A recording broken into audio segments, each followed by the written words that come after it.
High, good morning. আজকে আমাদের ব্লগে দেখাচ্ছি আমাদের বাড়িতে আজকে বড় জামাইবাবু বর দিয়ে এসছে। তো ওরা এসছে বলে আজকে অনেক কিছুই রান্না বান্না হবে। আজকে স্পেশাল একটা মেনু হবে যেটা হচ্ছে হান্ডি মাটন।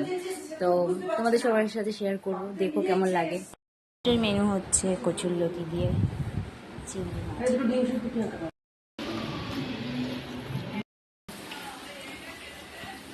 দিদিভাই স্পেশাল মাটন। সেই স্পেশালই হবে এটা। কোনো স্পেশাল হবে না, আমি অত ভালো রান্না করতে পারি না। তাই নাকি? থাক এখন। এটা কি ফোড়ন দিলে? কিছু ফোড়ন দিইনি, দারচিনি, লবঙ্গ, তেজপাতা আর পেঁয়াজ কুচিটা দিচ্ছি। মাংসটাকে সেদ্ধ বসিয়ে দিয়েছি।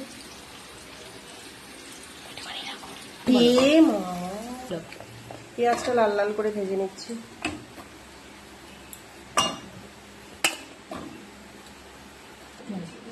পেঁয়াজ দিলাম,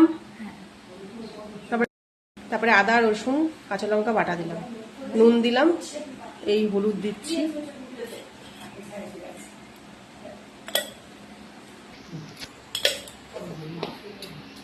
এই আমাকে দেবো নতুন বানা মশলা দিয়ে কষাচ্ছি।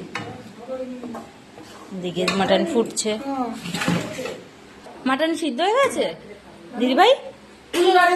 মাংস তোলা হচ্ছে, একটু সাবধানে তোলো। প্রেসারে সিদ্ধ কেন করলে না? আগে মনে ছিল যে আমি দিত প্রেশার লাগবে না, ভালো মাংস তো প্রেশার দিলে ভুলে যাবে। আচ্ছা,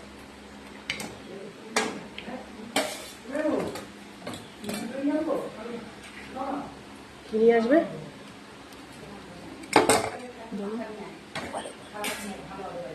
জলটা কিন্তু ফেলবা না। এই জলটাই কি মাটন দিয়ে হবে?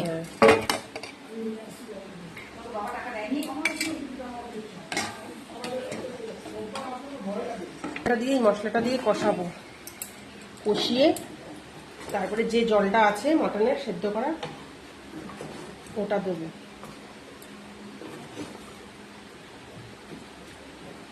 এখন মটনটা একটু কষিয়ে নিই ভালো করে।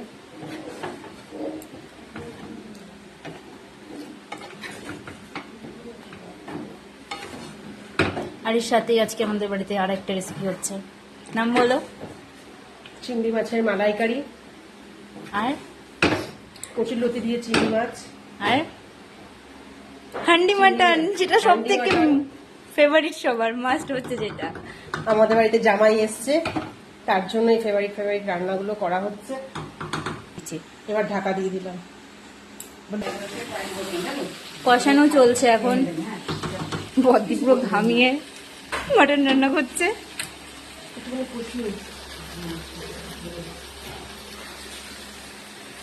আলুগুলো দেবে না?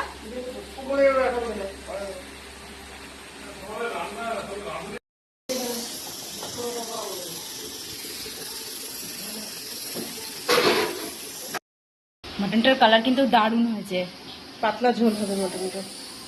কোনোরকম গ্যাস ছাড়াই মাটন ফুটছে এখন মাটিতে। মা রেখে যাও তাড়াতাড়ি।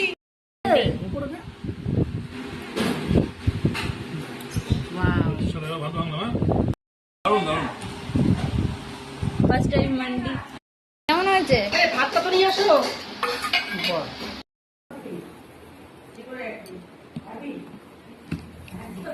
খাওয়া দাওয়া শেষে সবাই মিলে একটু স্প্রাইট খেয়ে আজকে আমরা দুপুরের খাওয়া কমপ্লিট করলাম।